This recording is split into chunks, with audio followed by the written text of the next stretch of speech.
This is Julie Kuhn interviewing Linda Ryherd-Schroeder on behalf of CORAL, the Coalition of Rainbow Alliances of Springfield, Illinois, and their historical interview program. This program was developed to preserve the history of the LGBT plus community in the Central Illinois region. Welcome, Linda. Thank you. I'm going to get right to it, and I want to learn about how you came out and how that affected your life at the time.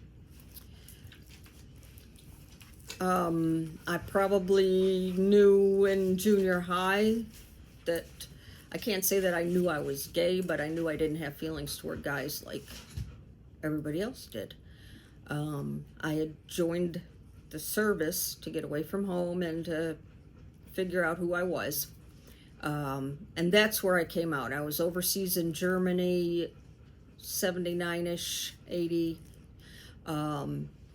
before Don't Ask, Don't Tell, when they were still doing witch hunts. This was before the internet, before cell phones, where you either called collect or you snail mail was how you kept in contact. So it was a little rough coming out at that point because you're afraid to ask questions or find somebody that is. So I was in the Air Force, and yeah, it was a little difficult coming out at that time because it was before Don't Ask, Don't Tell. And you really didn't have a lot of resources at your disposal without being afraid of getting turned into the OSI, the Office of Special Investigations, and having a witch hunt occur. So I was home on leave, and I had been dropping hints to my family.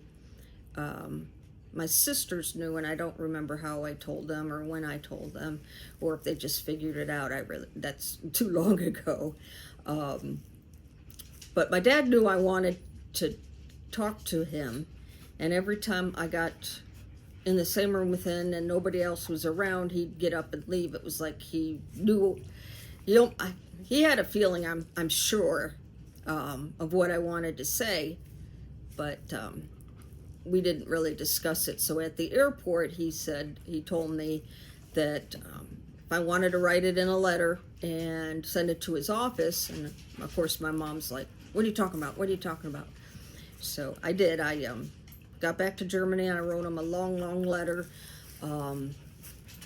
and told him that, it had crossed my mind, suicide had crossed my mind, but, I can't stand the sight of blood, and, I'm not too keen on water, and, so that kind of ruled everything out. Plus, in the service, sodomy is against regulations, therefore you could be jailed for it, and I really did. I expected him to throw me out of the family because he was like the Archie Bunker type, very, very closed-minded and bigoted. And so I had to wait a long time to get his letter back. It seemed like a long time. It was probably about 3 weeks. And that's the only time he told me he loved me in person. So that was Dad. Very touching. And then one of the other trips home, when I was on leave, my sister said, you have to tell Mom, you have to tell Mom. And I think Dad had already passed away at that point, because I don't remember Dad being around. And I said, why do I have to tell Mom? And I said, well, you always go down to the bars, which we know you're going to the gay bars, but they're down near the red light district, so she thinks you're a prostitute. So I said, oh, you gotta be kidding me. So I walked into the kitchen, kind of hopped up on and sat on the counter, and I said, so Mom, I hear you think I'm a prostitute. And she's like, no, what? Who told you that? I don't think that. So I looked at her and I said, no, I'm gay. I'm a lesbian. I like women. I wanted to spell it out for her to make sure she knew what I was talking about. And when I got through all of that, she said, well, I knew it had to be one or the other. So that's how I came out to my parents and my 2 sisters. I have 3 sisters and 1 brother. So that's how that occurred as far as that goes.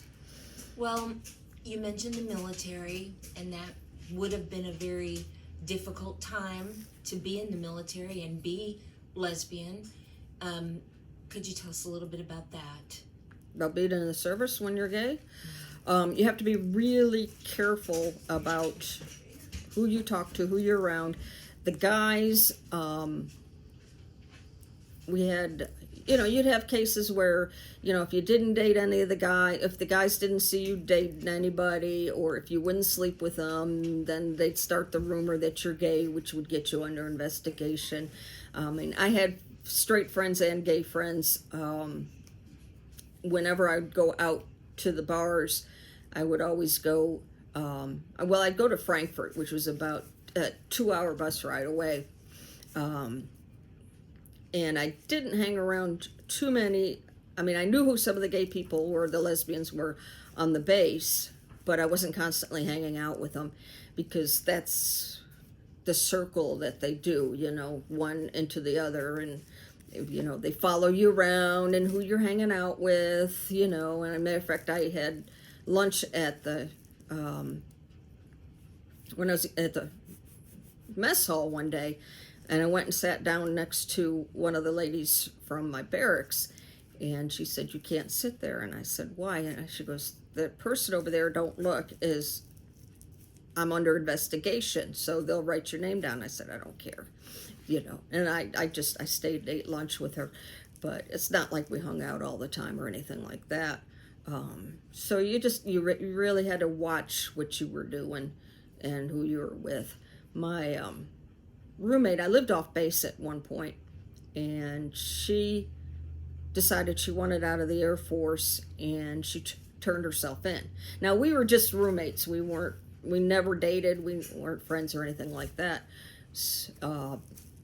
And at that time, usually if they're going to put you under investigation, they don't just throw you out for homosexuality. They throw you out like with drug charges also. Because 9 times out of 10, you're doing drugs. And so she turned herself in. So we knew that I was probably going to get called into the office, into the OSI, under investigation into the OSI office, which I called one of the attorney's offices on base because, they have attorney offices for you. And they said, whatever you do, don't talk to them. Tell them you'd been advised by your attorney not to say anything. So I got into this real small room. It was just a table, a couple of chairs, and it was a small room, no window. And they said, well, we heard, she told us that you told her at least once and on multiple occasions that she was gay and blah, blah. And I knew it because she told me exactly what she told them. So I knew that was a lie. And I kept telling them, I said, I've been advised by my attorney not to say anything until I have an attorney present. And they got mad and they threw the phone across the floor, but that pretty much ended the discussion and they let me go. So I didn't stay in as far as career military because I knew sooner or later the circles of the investigations were getting too close to me and some of the people that I knew. So I knew it was just probably a matter of time before I got under investigation. So that's why I didn't re-enlist. Okay. So what was the next step for you then? I went into full-time Air National Guard in Kansas, the Kansas Air National Guard. I was active duty status with them, and they're less likely to put you under investigation at the time. So I did that for a couple of years. My girlfriend at the time, she was a firefighter with the Air Force. She got orders, special duty assignment to be an instructor over at Chanute. I moved here with her, and then we split up about a year later, and I stayed. She went back east after she got out. So, and she didn't stay either. She got out. So did you continue full-time guard duty? No, I did. When I moved here, I did the weekend warrior status with the Illinois Air National Guard, and then I did that for about a year, and then I switched over to the unit in Terre Haute, Indiana, So I traded one bad apple for another bad apple. The Illinois Air Guard, the guy was, they had the girly pictures up on the wall. This was before all the socially correct stuff, and you'd make snide little comments about when you're on TDY, what goes there stays there, that kind of stuff. But when I switched over to Terre Haute, Indiana, then you had they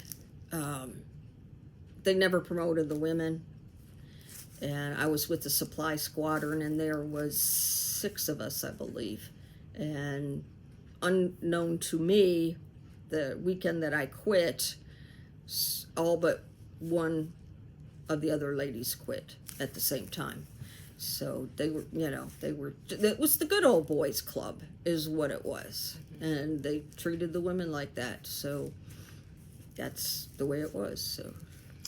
And that was terrible, but what was it like on the outside of the military in the civilian world working? I had a hard time readjusting from the military to being a civilian, just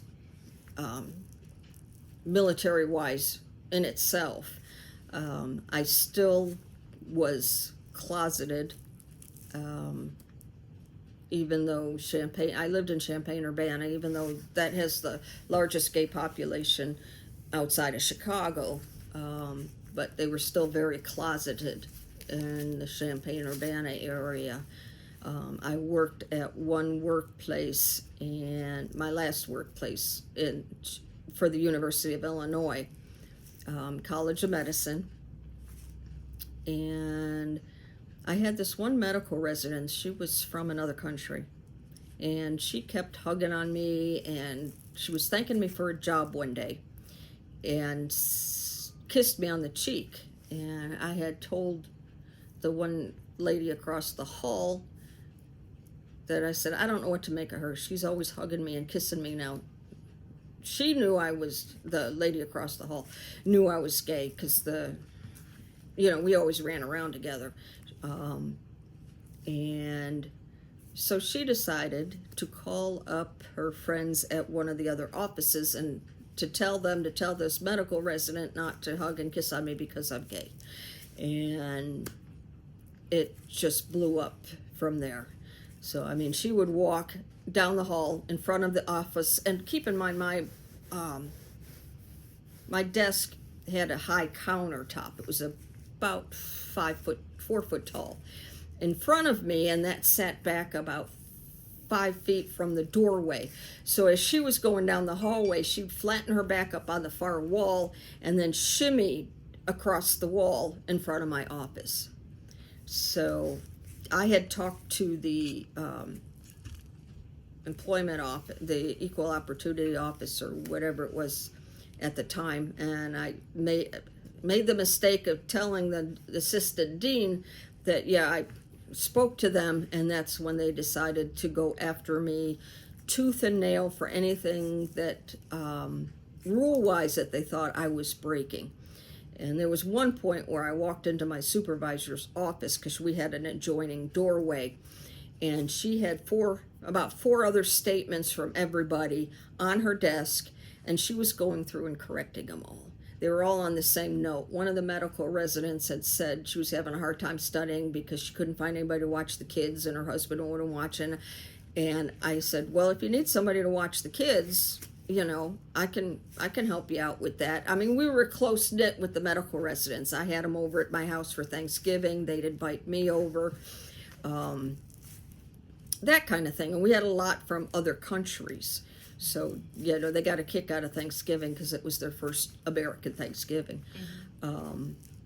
And so, anyhow, but they made a big deal about me offering to babysit like I was like a child molester in the statements and that. So I finally got transferred to another office.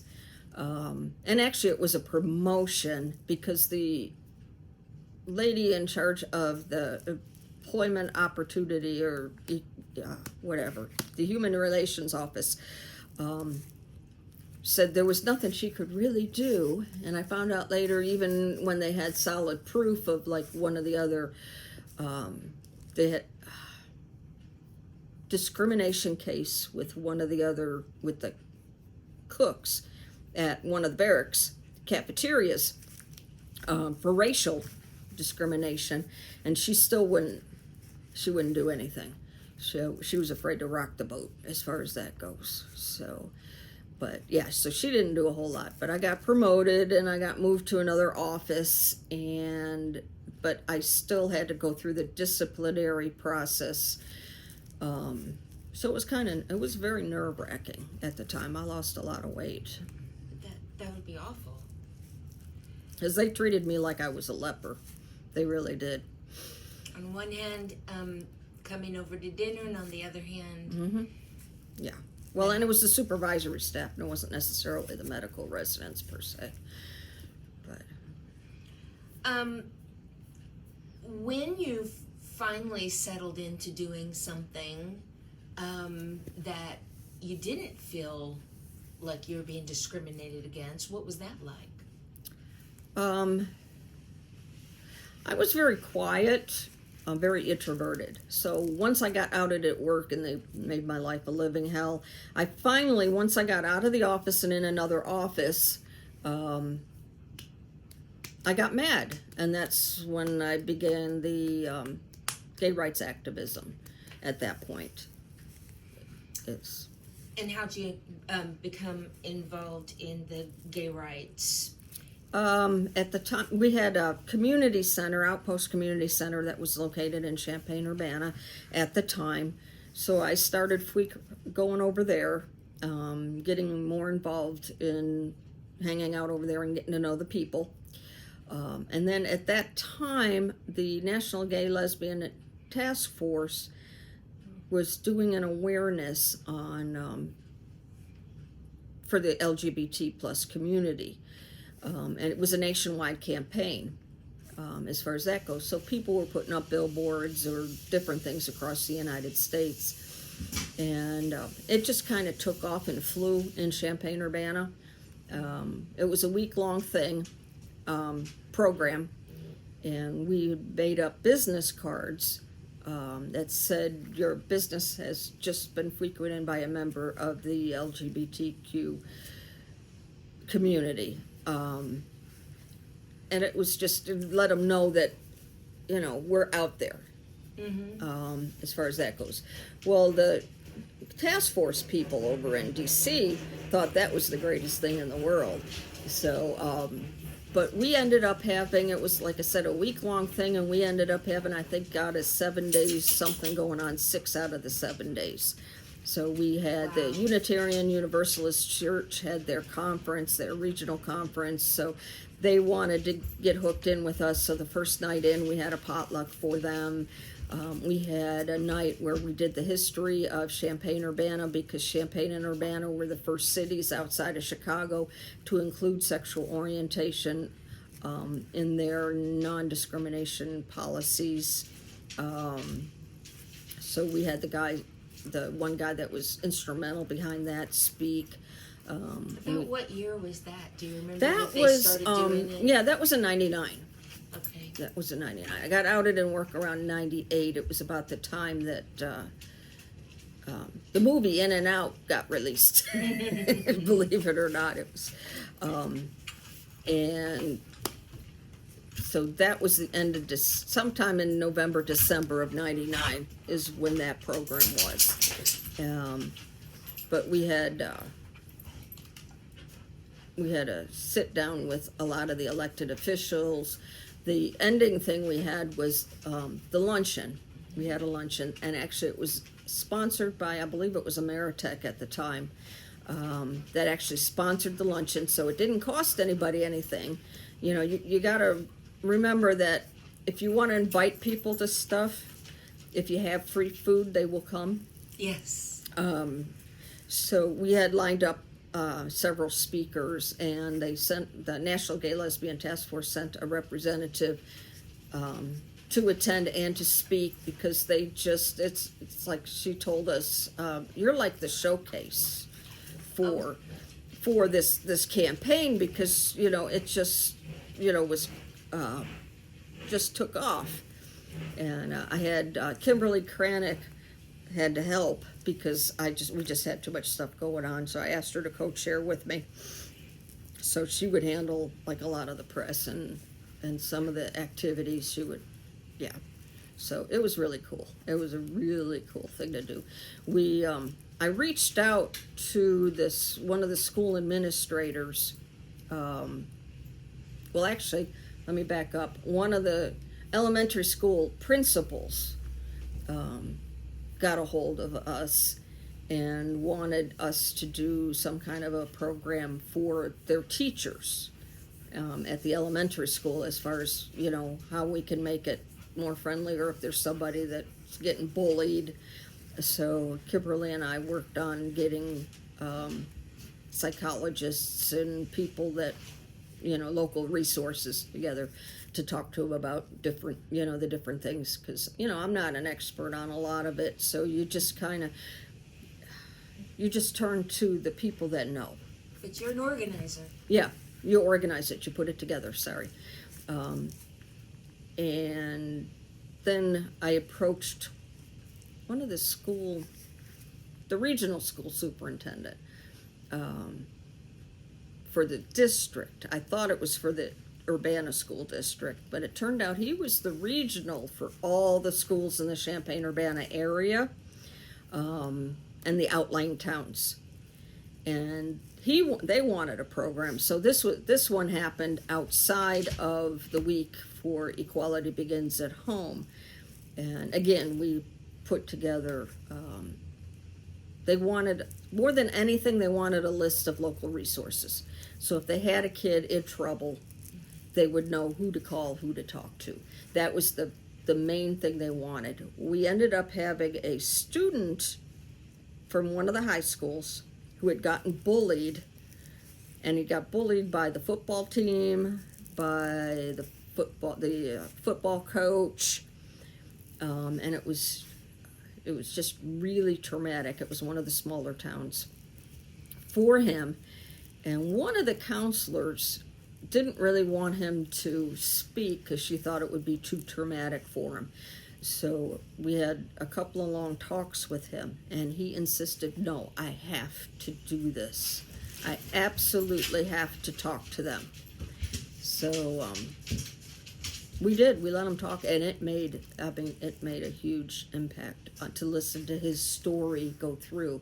And then, of course, afterwards we took him out to lunch or dinner, and wanted to make sure that he was okay, which it did throw him off. It just put him down on a depression level. Mm-hmm. But he said, no, I had to do it. I had to tell my story. So, and that's the thing, you never realize you're going to be an activist or stand up and speak for you until something hits you so hard or affects you so much that you have to do something. Like the discrimination you experienced. Like the discrimination at the U of I, exactly. So, and then from there, moved over here to Decatur, and about a year later, I bought a house here, moved in. One of the guys that, Greg Gravermeyer and Leland Roth, they were very active in the Gay and Lesbian Association of Decatur groups. And I had been coming over for their meetings. They had monthly potluck meetings for quite some time. And he got a transfer for his job. Leland did, with his job. And he wanted to know if I wanted to be on the Human Relations Commission. And if he could recommend me, and I said, sure, go ahead. Now that ticked off some of the people in our community here because I wasn't a long time Decatur resident. Mm-hmm. And they thought it shouldn't have been me, it should have been like one of them. But, you have your infighting in any group. Unfortunately, that had to happen.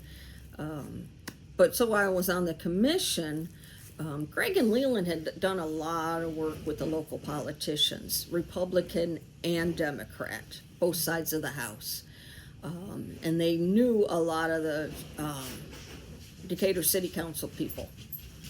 And the mayor, they had worked a lot with them. So the mayor wasn't going to rerun for office. So, and, you know, he made it known he wasn't rerunning. So I had brought up to the commission about possibly trying to add sexual orientation to the Decatur Human Relations ordinance. And so they asked me to write it up, and that the commission would vote on it, and if we approved it, then they would take it to the city council. So I had to do a lot of research because I wanted gender identity in there. And so I got online and I checked a lot of the cities, the states. I knew Massachusetts had statewide. It was in their state ordinance. So I was checking wording, you know, and then Wisconsin, you know, you just kind of one turns into another so you could find out where the spots were. And that's how I put it together, the wording together was, you know, I like this over here and I like that part over there, and just kind of put it all together, presented it to the commission. We voted on it. They agreed. I don't think it was unanimous, but they agreed to send it to the city council. So we proposed it to the city council, and the first meeting, because there was two, of course, the naysayers and the church groups got in an uproar, and they told the mayor that they needed time to talk to us to get more information, blah, blah, blah. And we knew it was a delaying tactic. It really was. They weren't going to change their minds, because we're talking, these are the Southern Baptist folks and some of the other groups.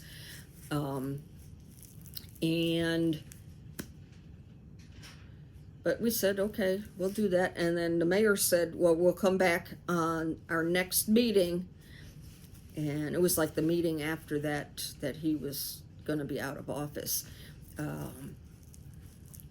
So got everybody together, and we told them, we said, okay, we got to talk to the church groups, okay?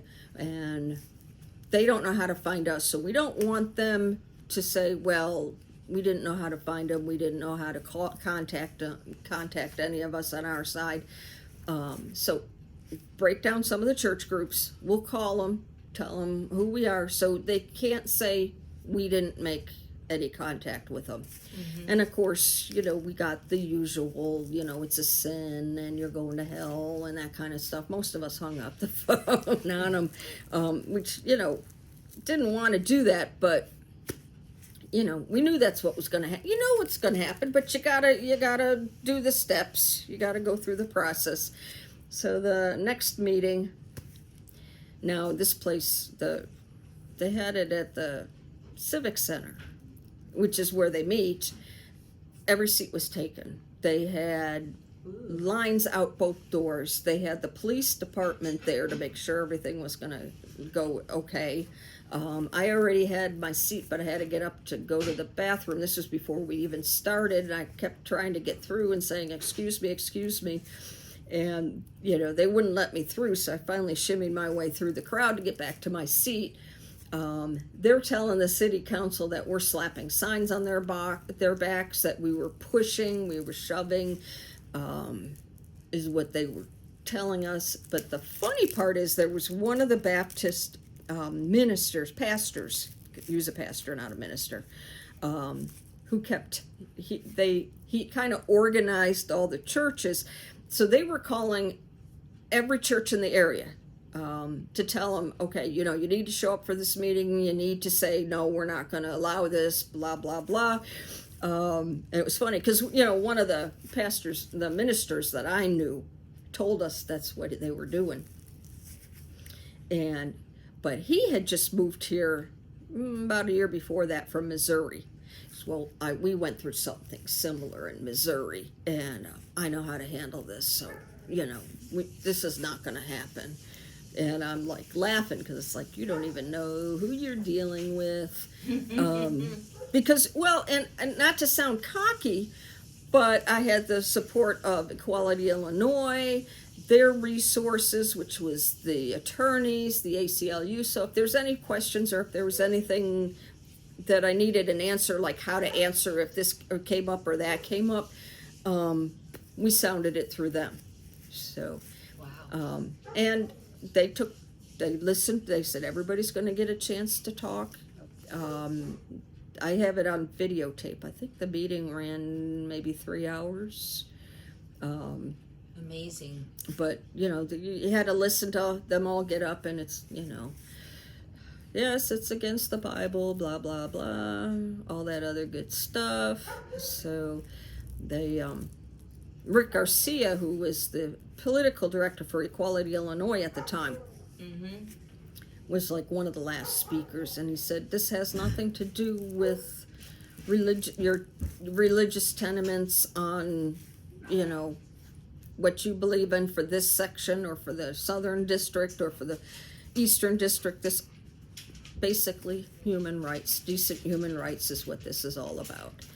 And they took a vote, and it passed.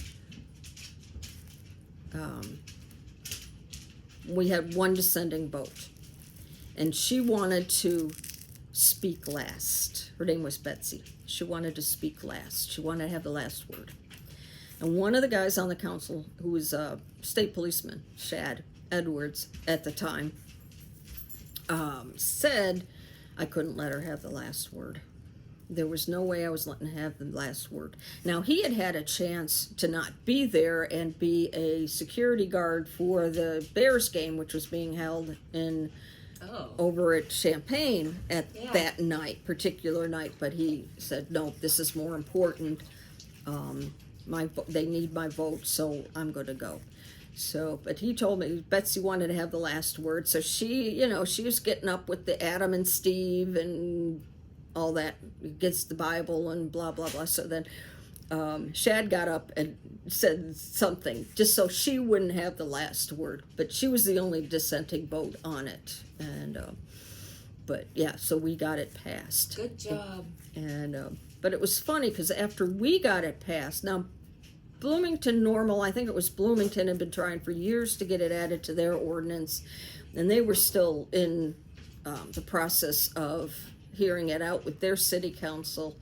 The Springfield mayor was not going to run for another term, so she talked to Buff and Jerry, Buff Carmichael and Jerry Bowman over in Springfield, and the basic line was, if Decatur can do it, we can do it.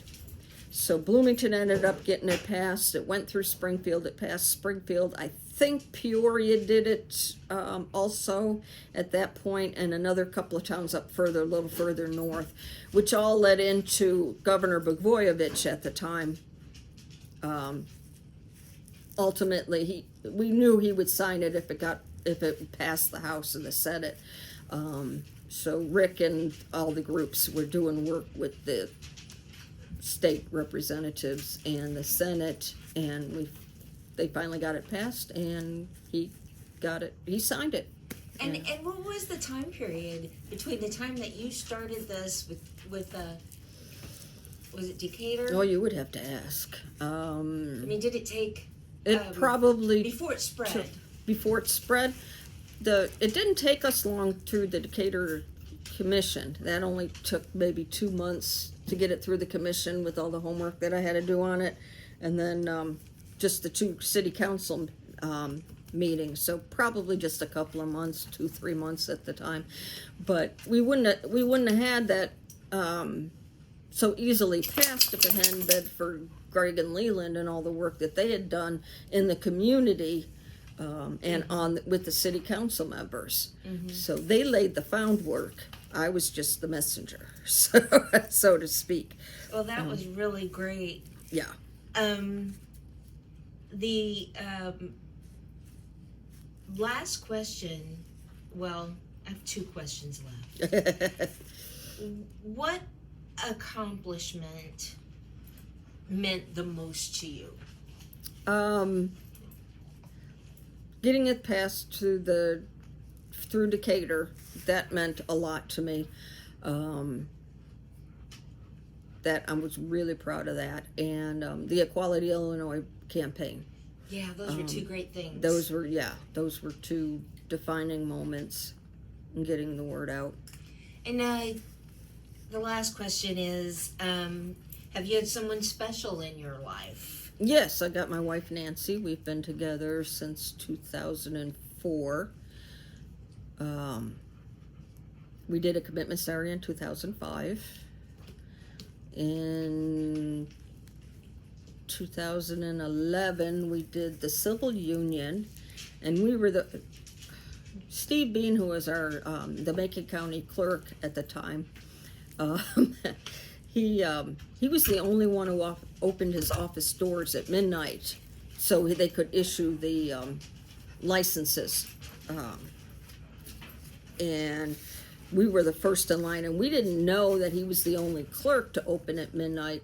The news reporters told us that we were the first couple to actually get apply for the license, and that we weren't the first ones to get married or civil unionized. And then so we did that, and that was in 2011, and then 2013 we went ahead and went to Iowa and got married. Oh, that's awesome. That's awesome. Well, I really appreciate all the time that you spent with us today. Oh, well, thank you. And it was great learning about all the activism that you did. But thank you for your time. Well, thank you for doing this. I appreciate it.